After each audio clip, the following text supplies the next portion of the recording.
What's up, everybody? So I figured I'd make a video on my 2024 Porsche 911 Dakar. So in the first part of the video, I'm going to give you an overview of the car, show you everything that makes the Dakar special and differentiates it from a normal 911, as well as the way that I spec'd it out, the options that I did, and just the ways that you can customize the car and really make it your own. Second part of the video, we're going to go for a drive, and I'm going to tell you my thoughts on the car.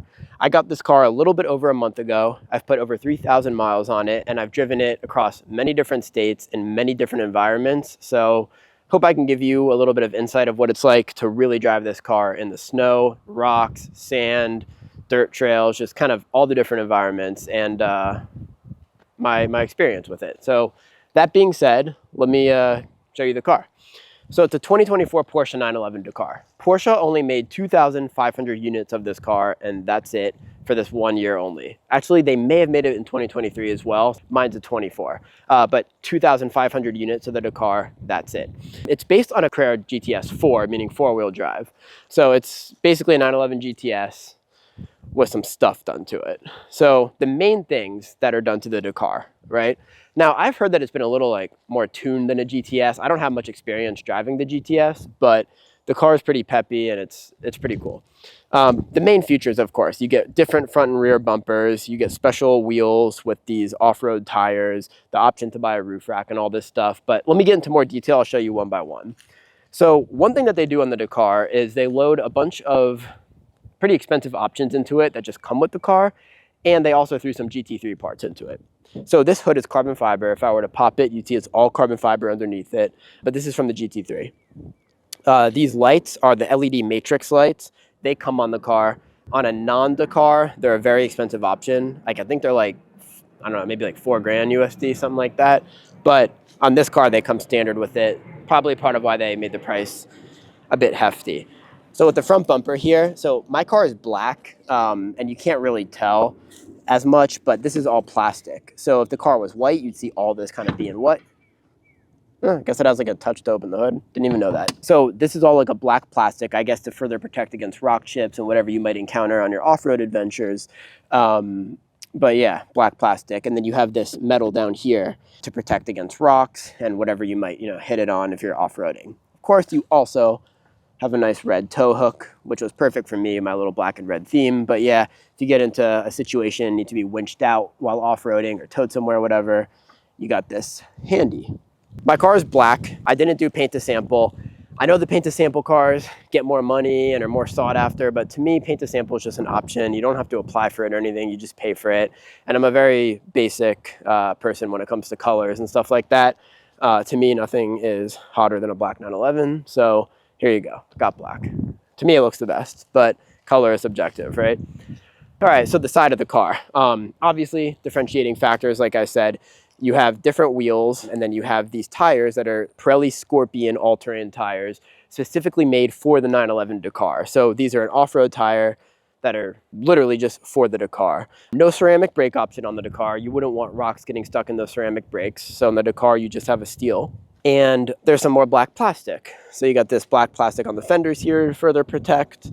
And then down below here, you've got more metal to protect against rocks, sand, or whatever you might encounter off-roading. As far as options on the side here, I did carbon fiber mirrors, this little carbon fiber triangle thingy. It's got the 360 view, which is kind of cool for parking and whatnot. And then I did some stickers. So on the Dakar, you can get a few different sticker packages. I think they're $4,500 or $5,000 for stickers. I personally didn't even really like how the stickers looked. So I said, you know what, I'm gonna save $5 grand and I'll do my own. So I did a silver sticker on the side, make it kind of subtle. And it also, breaks up the black wheels, ties into the silver lip and the silver trim around. And I took inspiration from the retro graphics on the Sport Classic, the 911 ST, very classic retro Porsche look. And the number 17, because 17 is kind of a meaningful number to me, so number 17. This is the Pegasus sticker. This is actually from Porsche. I didn't order it with the car, but you can buy it from Porsche. It's kind of an iconic sticker that has been seen on a bunch of Porsches. I think it was first seen on James Dean's 356. It was the logo of an oil company, and it might be Pegasus oil, I'm blanking out, but it eventually turned into Mobil. So it is an oil, an oil logo, but it's kind of a Just a historic Porsche logo that's been seen on a lot of cars, and Porsche actually sells that. If you do buy it and you do install it, it comes with instructions. Make sure that you put it at the correct angle, because these wings, they're very specific, are supposed to be at a certain angle. And I see a bunch of them wrong. They're like tilted forward and stuff. So yeah, that's the meaning of that logo. You can Google it, because I may have butchered the history lesson there. Show you the back real quick. You have this spoiler, which personally I think is kind of like one of the nicer spoilers, other than maybe the Sport Classic that Porsche has done on the 992. I think the GT3 RS spoiler is a little ridiculous. This one is really cool. It's subtle, it's clean. It's actually carbon fiber, it's just that they paint it matte black, so you can't see that it's carbon fiber, but it's carbon fiber. Just like the front here, you have a bunch of more black plastic. So again, you can't really tell on my car because my car is black, but this will be black no matter what color you get. More metal here to protect, another red tow hook, and then, you know, some custom design stuff down there that's only available on the Dakar. You'll also see the whole taillight there is all gray. There's no red to it. On a normal 911, a base car, or any 911 really, you would have a red bar across. When you spec a 911 with the sport, I think it's called sport design taillight, makes it all gray. The Dakar, like I said, comes with a bunch of expensive options. It comes with this light. Personally, I would have rather had the red light. I think it would have broken the car up more, tied all the red in, but no way to spec it. The only way to get that red light on the Dakar is to get the Rough Roads package, which I know it's historic and whatever, but I'm not a fan of it. Don't like how it looks. Didn't want it. I think the name's a little corny. Maybe I'll switch it out one day, but I don't really want to spend the money right now. One other thing.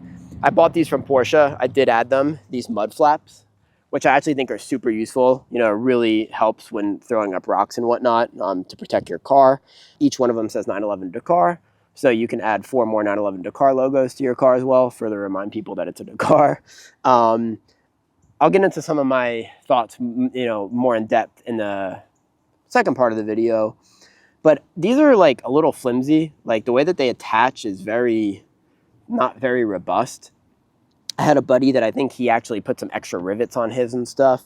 And, you know, when you're off-roading, if you hit a rock or something or a bull, you know, this is the first thing that's going to bend, right? You'd think it'd be a little more reinforced. Maybe there's a reason for that. I don't know, but mine are, I don't know. I feel like they could have reinforced this a little bit better. Last thing on the outside of the car here, the main thing with the Dakar that kind of makes it like a Dakar very, very clearly is the roof rack. The roof rack does not come with the Dakar. You have to buy it for a lot of money after you already bought your Dakar. And each accessory on it and the tent if you want it and everything else, you also have to buy. So none of that actually comes with the car. Probably should have, but yeah, anyway. So you have this roof rack. You can only buy this roof rack, this specific roof rack, if you have a 911 Dakar. So they won't sell it to you if you have like a normal Carrera or something like that. So if you come around the front here, you'll see that it has these lights. These are off-road lights. They're not legal to use on the road, but they are really bright. Like they work really well. I used them off-road. They're good. They really work. You have a Porsche logo here. You can see the Dakar comes with this like outlet right there. So that wire goes right in. Then you got a button in the interior that you press to turn those lights on. The roof rack. So yeah, it's a roof rack. Not really much to say. You have these keyholes here, and I actually tested it, and it seems that every Dakar seems to have its own key. So in order to take the rack off, you need a key to open this. So you can rest assured that your roof rack is not going to be stolen. That's nice. And then, like I said, you can put different accessories. So I have like kind of the off-roading kit on top, but you could also put a tent. I don't really foresee myself camping on my, you know, sleeping on top of my 911, but I know some people do it. That's awesome. I don't think I'm going to do it, but we'll see. Anyway, so got these accessories. So we have a water tank and gas tank. You have a Porsche branded shovel. It's kind of cool. You have this waterproof bag that you can also use as a duffel bag, which is pretty cool. And that bag actually comes with a bunch of cool accessories in it, like Porsche off-road gloves and all this stuff. And then you have these recovery boards, which is funny because they're actually made by MaxTrax, which is an Australian company. Same ones I have on my Jeep. And in the off-roading world, MaxTrax is kind of the premier company for those. Like when you think of recovery boards, think MaxTrax. So I guess I just made these custom ones for the Dakar. I kind of wish you could have got this stuff in a different color. Like, I have nothing wrong with the gray. It's cool. If I had my choice, I would have just got it all black or something like I did on my Jeep. But they only offer it in that gray. Which again, depending on the color of car you have, like that gray is not going to go so well. I think that basically sums up the exterior of the car. If I missed anything, we'll put it in.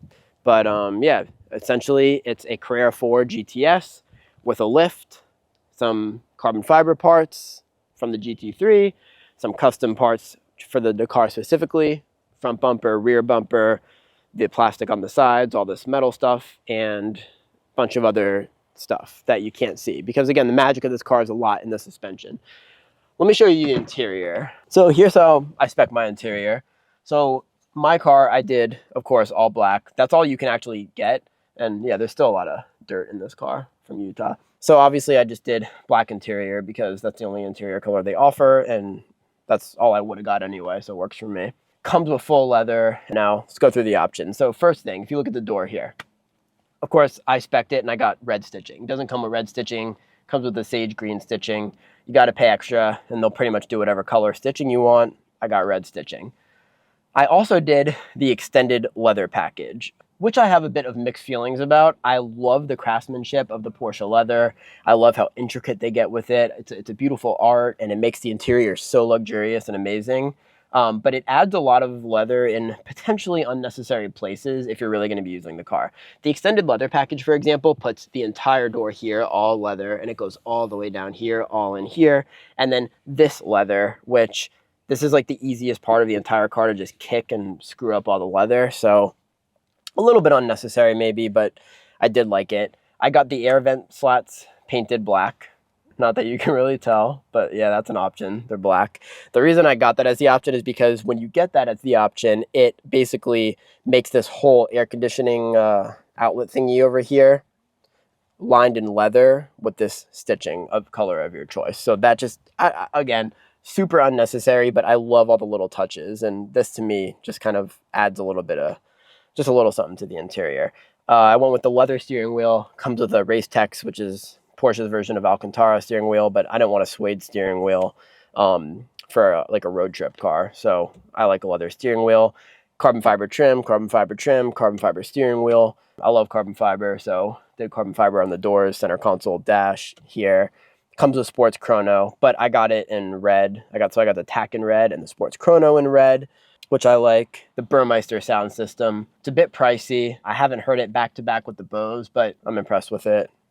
And of course, on your dash, you get this nice little plaque that says 911 Dakar, and it tells you the number of your car out of 2,500. I did leather sun visors, so these are wrapped in leather, and then this is also in leather with stitching. I kind of just checked all the leather boxes. Like I checked one, and then I was like, well, if I'm gonna get that, I should do this, and then it just kind of spiraled out of control, and now we just have a lot of leather. One cool thing about the Dakar is that, well, cool depending on your use, but they take out the rear seats like a GT3 or GT3 RS or an ST. Because they take out the rear seats, you get a lot, other than the front and the trunk, right? You get a lot of storage space back here. So I mean, I was putting luggages, duffel bags, but this is a pretty hefty area back here because you get this behind the seat and then all that. So this car comes standard with Porsche's bucket seats, those carbon fiber bucket seats. And I've had the bucket seats in other cars. They look awesome. If you're going to be racing the car, cool, get them. For this car, I don't see the point. This to me is a car that I'm going to drive a lot. It's a road trip car. I was doing several hour drives in this car. I want it to be comfortable. And honestly, these 18-way seats are more than tight for me. On top of that, the carbon fiber bucket seats don't fold. So it's a shell, and it just slides back and forth a little bit, and that's it. It does not have any tilt, nothing. Whereas if you get the 18 ways, you pull this little, of course, more leather tab here. You can do this, you can move the seat up, and you could just put a whole like luggage. It gives you way more cargo room. Because I got the 18-way seats, I tried to compensate. So the carbon fiber bucket seats have a whole carbon fiber back. So I ordered the carbon fiber back on these. So the whole back of the seat is covered in leather with red stitching. And then you got this carbon fiber insert here. Yeah, which may or may not be necessary again, but I think it looks nice. Oh, and then one other thing. I put a little Porsche crest on the armrest there and red seat belts. And that's pretty much the interior of the car. Subtle black and red theme. Oh, one other thing. This is not an option from the factory when I was speccing the car. Maybe they added it, I don't know. But I did add these rubber floor mats, which I think is great for the off-roading stuff. And they have a nice little outline of a 911 Dakar, and they say 911 Dakar again to even further remind you what you have. So you could put a 911 Dakar on all your mud flaps, you have it on your dash, you have it on your gauge cluster, and then you can have it in the footwell as well as the door sill. So a lot of 911 Dakar logos to remind you that you have a very special car. So in a nutshell, that's the 911 Dakar. That's my 911 Dakar, at least. As far as options go, there's not really, I don't really think there's anything else you could have gotten on the car, or anything major at least, but that's the Dakar. Of course, there's going to be some that you see with, different sticker options, different colors, stuff like that, but they are all the same car. And again, this is an off-road 911, a car meant to go off-road, and that is mine. And personally, I love the way it looks. What I also like about the car is that I could take those stickers off and kind of remove everything from the roof rack. And if you don't know what it is, it just looks like pretty much any other 911, which to me, I'm a little more low-key and I like that. That being said, let's hop in, let's go for a drive, and let me tell you my honest thoughts about the car. Again, after driving it 3,000 miles in, I guess, under a month, because part of that time it was on a truck through many different environments. Let's do it. Two things in this interior that are like maybe the only two things that are different in this interior, minus the badge, of course, is first of all, you have drive mode, right? So in this car, you have normal drive mode, you have wet, which I guess is for like rain, you have normal, you have sport, which you can hear puts the exhaust on and makes it a little peppier. Then you have rally mode, which I think puts most of the power at the rear wheels. And then you have off-road mode, which seeing off-road mode in a 911 is pretty cool in on its own. Off-road mode is automatically going to raise the car to its highest setting and some other stuff. And you can see that you have a lift button here. So let's say I'm in sport mode, right? I can put the car down, and now the car is going to go down. You can hear it.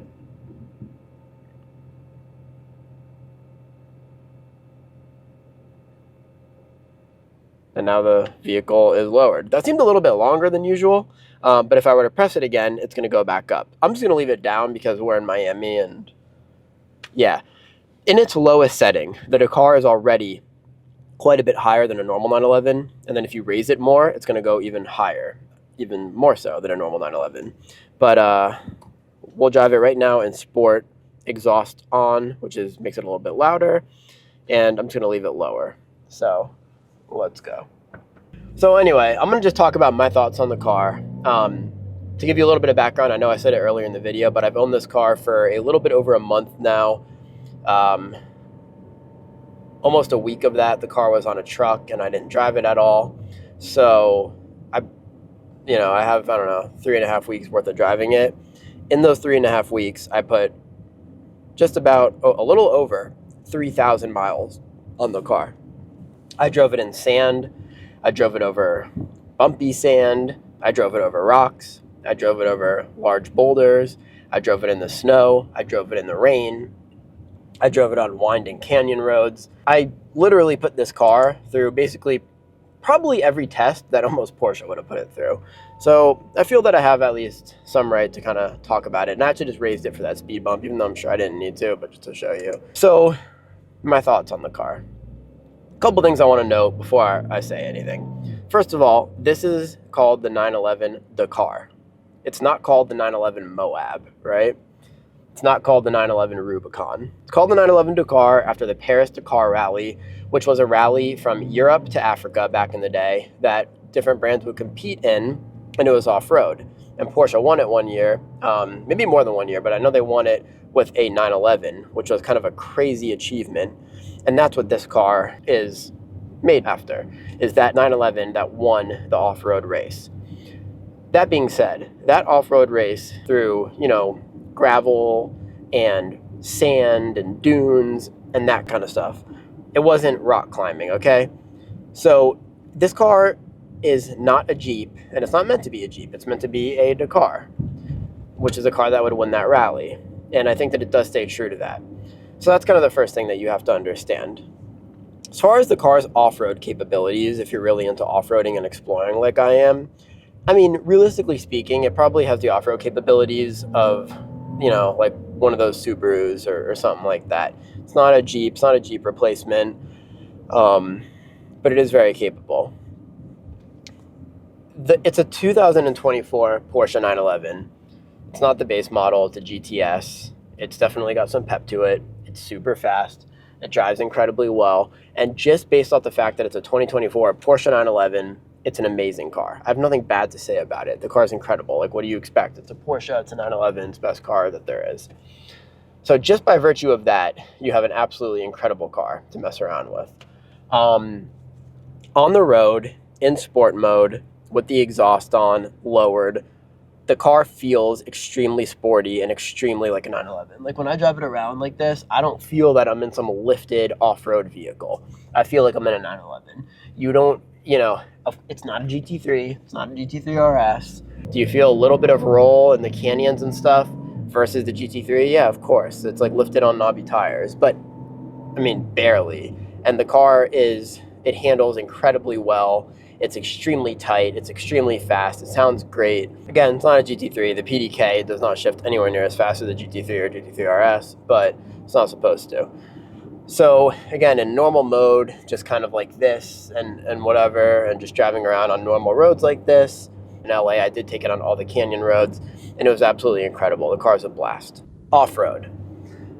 I was very impressed with the off-road capabilities of this car. It honestly was able to do more than I was expecting in terms of the places I was able to get it to. There was one spot that we went that you may have seen on my Instagram that one of the guys we were with kind of had to dig some sand out of a ditch, and we had to like redo it a little bit just to clear it a little bit better. But the car does have a lot of clearance. It has a ton of traction off-road. And we were able to get the car to some really incredible places off-road. So the car is certainly capable. It's not like a total gimmick by any means. It performs real well, and you definitely can do some things with it. But the car definitely has its off-road capabilities for adventuring and for doing, very rough roads, sandy roads, dunes, snow, wet environments. It performs incredibly well, and it's an absolute blast to drive.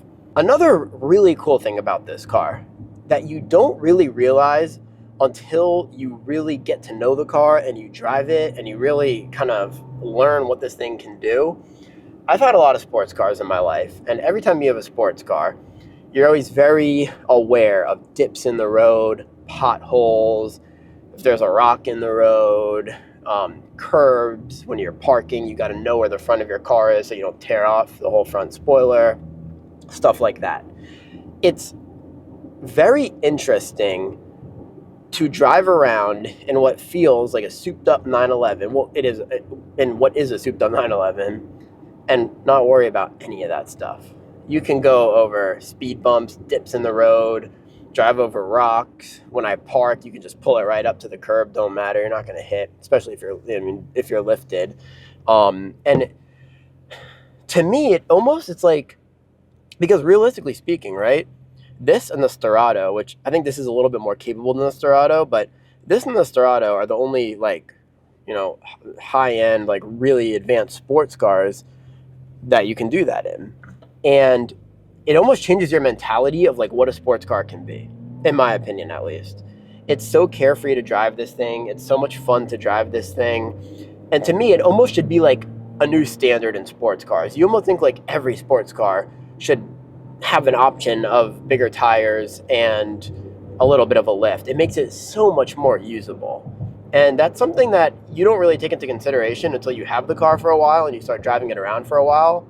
And you're like, wow, this is really damn cool that I can just whip around in this 911 and not worry about bumps and dips and potholes and rocks. I guess you could do some cool stuff in a Urus too, which is probably one of the most common cars in Miami now. But yeah, more positive things about the car. Again, in Miami, my take is I think sports cars are boring. There's no driving roads, there's no terrain, there's no real scenery other than the beach, there's nowhere to enjoy driving. We're on Key Biscayne right now, which is one of the more quote-unquote scenic drives in Miami, and on the bike it's great, but in a car it's kind of whatever. So, this car here, to me, it's the features are relatively useless, I guess you could say, and you're not really going to understand what this car is capable of doing. But in Utah or California or somewhere that has dirt roads and gravel and rocky roads and stuff, this is probably the coolest car you can have as far as sports cars go, if you're lucky enough to have one. Like, if I lived in Utah, this would be like the greatest car I could have. When I want it to be, it's kind of fills my GT3 void, but I could also throw duffel bags on the roof and hiking equipment and whatever, and I can go down basically almost any road that I need to get to almost any hike I could want and not worry about it. You could put a snowboard on top, skis, you could put a storage box with whatever equipment that for whatever activity you do. So when you talk about an all-in-one car, it's incredible. And if you want to have a sick 911 and still have an adventurous lifestyle and have a car that's going to allow you to do all that, what an incredible car. It does come at a very hefty price. I like the fact that I own the car and that it's a numbered car and that it's always going to keep its value and stuff like that. But I almost wish that they would have just made this like a normal car and just encourage more people to enjoy it. Because, a lot of these are just going to be stored in a collection and never touched. I have heard rumors, potentially, that they will offer a safari pack on the 992.2. But knowing Porsche, it'll probably be super expensive and only be available. I don't know. Who knows? That's a rumor, but that would be kind of cool, I guess, if they actually did that.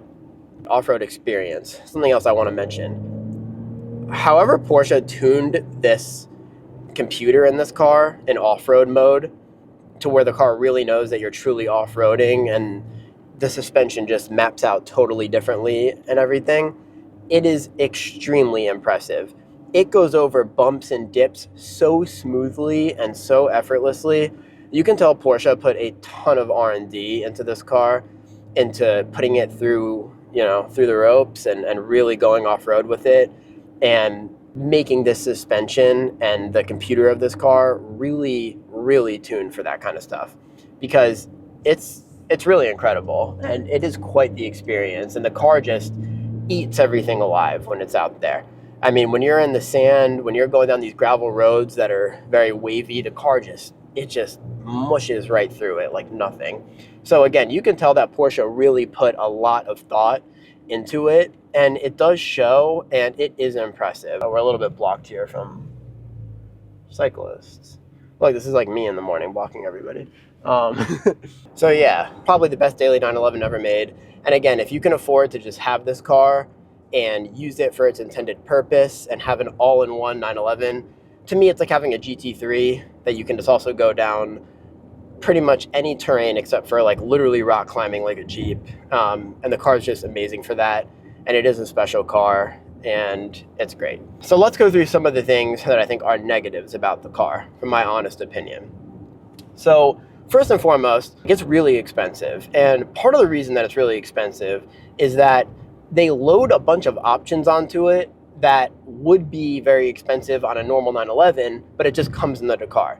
LED matrix headlights, full leather interior, all this race text, I don't know if it's an option, but all this race text interior, full leather, like you get the sport design taillight,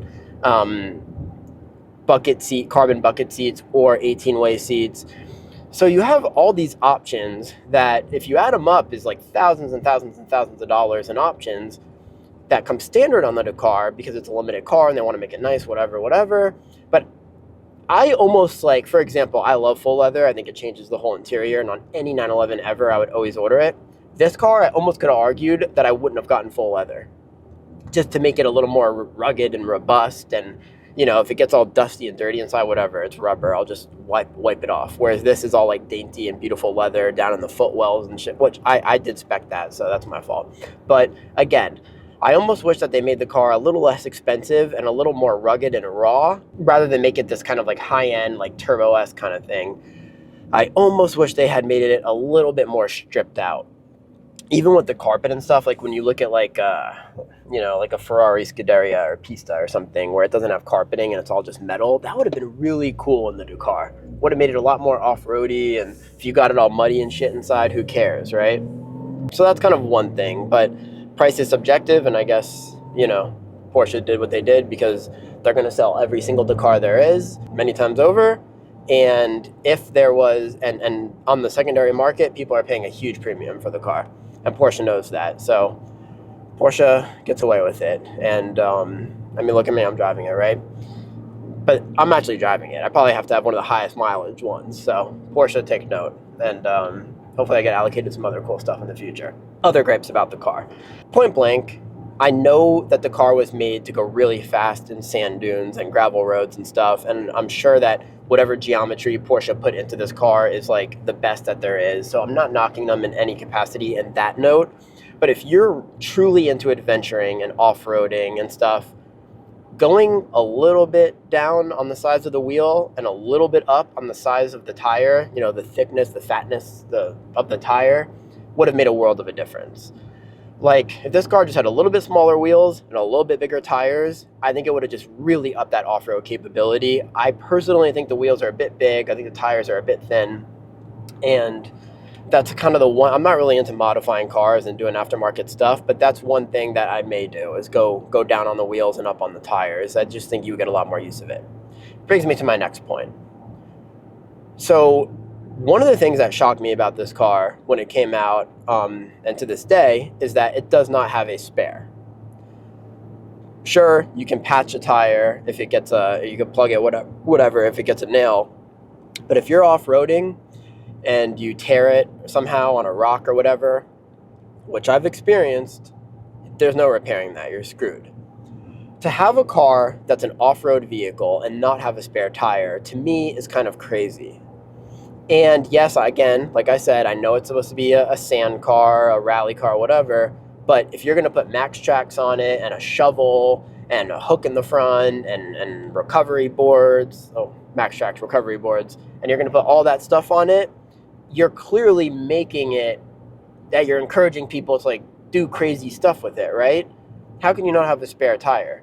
If you're going 30, 40 miles off-road in the middle of nowhere, like I did, to not have a spare tire is really nerve-wracking. Before I took delivery of the car, I reached out to my Porsche dealership and some people at Porsche corporate, whatever, asking like, hey, can I buy a spare tire for this thing? Like, I'm going on a big adventure through Utah and I'm going to some very remote places on this continent, and I'm not very confident doing that with these four wheels without having a spare. First of all, I don't know if it's changed now or whatever, but to my knowledge, you can't even buy one Dakar wheel and one Dakar tire. They sell it in a set of four, which is like 10, 11, or 12 grand or something. Like, I'm not buying four, first of all. What do I need four for? Second of all, Porsche put 19s in the front and 20s in the back. Because of that, the computer is tuned to know that there's 19s in the front, 20s in the back. So what I was told is basically there's a few options here. You could either buy a 19 and a 20, which is ridiculous because that's not gonna, like, I don't even know if that would fit on the roof. And if I bought one, let's say I just bought a 19, right? So I say, okay, realistically in an emergency situation, obviously the front would be fine, but if I blew out one of the rears, I would replace the 20 with the 19, and at least it'll get me back to, you know, the asphalt, and then I'll figure out what to do with the car. But what I was told is in that situation that you put the wrong size wheel on the front or the back, what's going to happen is the computer is going to read this as some massive error, and it's going to put the car into limp mode. You don't want to be in limp mode off-roading if you need like some like serious traction or something to get over something. The fact that it doesn't come with a spare tire and a special off-road jack and all that stuff, to me, is a massive flaw of the car. There's a lot of people out there. I think Rotiform makes a nice aftermarket set of wheels that are all the same size. You can put a beefier tire on. I don't know if they're like reflashing the computer or what, or if it reads it all the same, it's cool. Next. So when I was giving you the tour of the outside of the car, right, it has that metal on the sides, the front, and the rear. And that metal is there to, basically protect your bumpers, kind of like you would have like rock rails on a Jeep or whatever, against rocks and stuff like that. The problem is, like, they're not easily removable. They are real metal, like they literally dent and scratch, but they're not easily removable or replaceable. And if you do screw one up, I don't even want to know how much it's going to cost from Porsche to fix. I think it would have been so much cooler if they just made them like kind of easily removable and sold replacements for not too much money. That way you could kind of off-road with peace, knowing, hey, if I screw this up, I can just put a new one on and continue with my day. Kind of like a Jeep part, right? Where you mess something up, it's real cheap. But that was not the case at all. So that, I think, is kind of a big flaw. And those are the main two off-road things that I just really think Porsche could have done and just made the car like a whole nother level of capable and put a lot more confidence in people to really use the car in a true off-road manner. Again, I'm not to keep harping on it, but the spare tire thing makes no sense to me. I do wish that they would have, I don't know, differentiated the interior a little bit more. I kind of wish that they would have done something a little more special on this interior to make it known that like you're sitting in another car. The interior is gorgeous. I actually really like the 992 interior. But you know, the quality is incredible. I love the classic layout. Even the digital gauges, which I'm usually not the biggest fan of, they're cool in this car.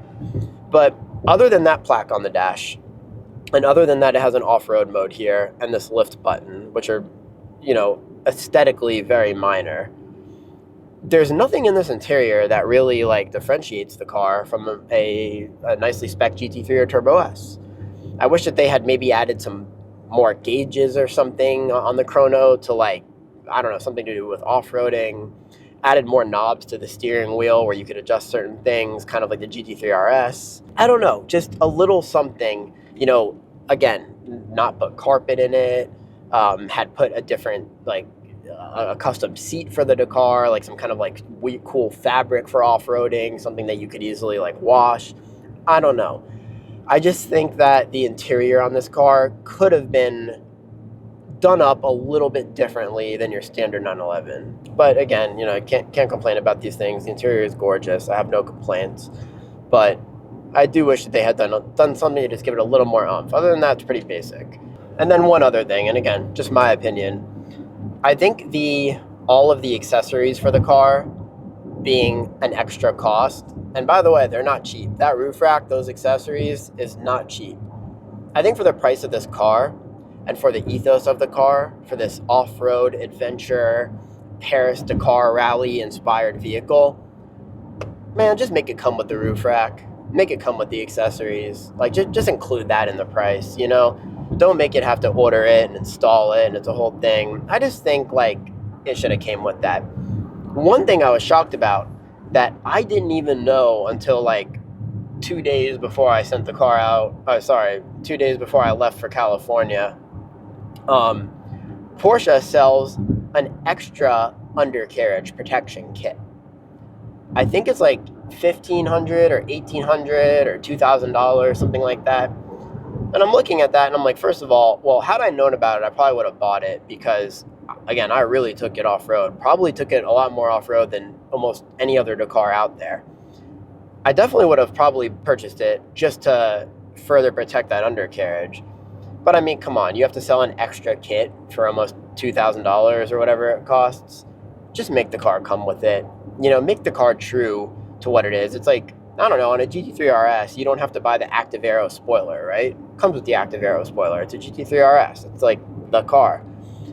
So to me, I think it should have just come with as much undercarriage protection as possible from Porsche. Don't sell it as an extra kit. Should have came with the roof rack. That is the Dakar. Should have came with the accessories. That is the Dakar. Don't make people spend, you know, a ton of extra money. But all the respect to Porsche for being a powerful enough business that they can do that, and people will not only buy it, but they will pay over the retail price for that stuff. So, hey, as a businessman, I got to hand it to Porsche, because if I had a product that sold like that, I'd be happy to. So, can't hate. But again, I mean, in summation, look, it's an incredible car. People are going to say, you know, the price is a little crazy for what it is, and it's this and that. Price is subjective, so I kind of went over my thoughts on that. Again, you have to know what you're getting into with this car and understand that this is not a Jeep replacement. This is not a 4Runner replacement. This is a 911.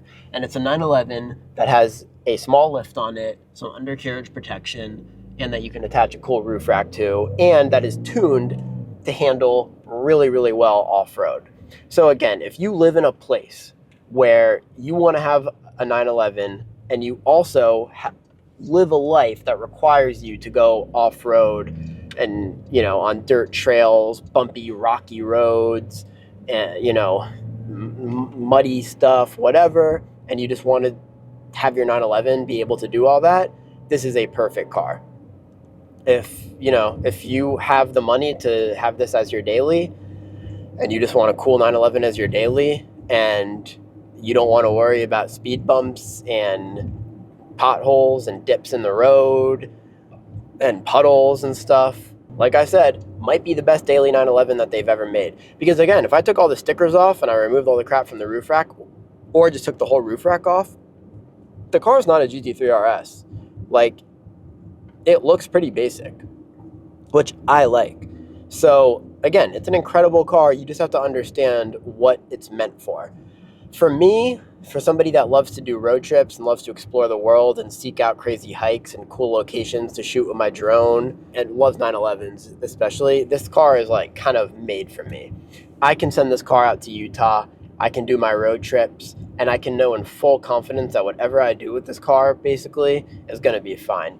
It's really amazing to wake up one morning, want to do some crazy hike way, way, way off-road in Utah, and just be able to hop in a 911 and, you know, put it in sport mode, drop the suspension, rip it around some canyon roads, and then when it comes time for off-road, you throw it in off-road mode, car lifts up, suspension totally retunes to make you have a smooth, comfortable ride off-road, and you can just go rip this thing. And we were ripping it, and the way it handles off-road and the way it just behaves, it's really weird to be on a very rural, very bumpy, unmaintained, sandy, rocky, dirty, bumpy, whatever road and be in this 911 just ripping it. And I know that the Safari 911s have become this like huge trend and people are kind of rigging up their own.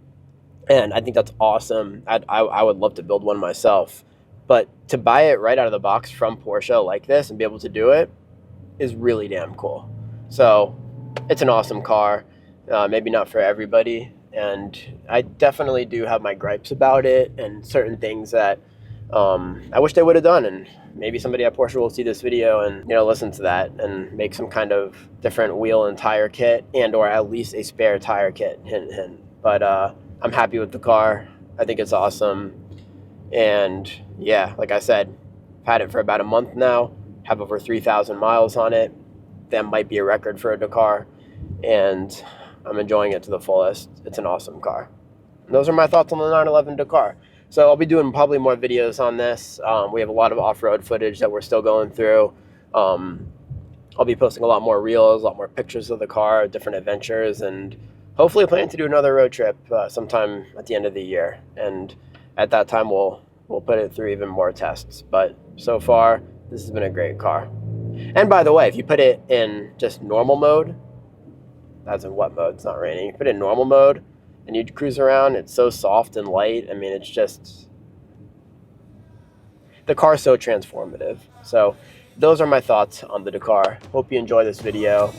If you enjoy it, please leave a comment, subscribe to my channel, follow me on Instagram, and I will keep making more stuff for you guys. Have a good one.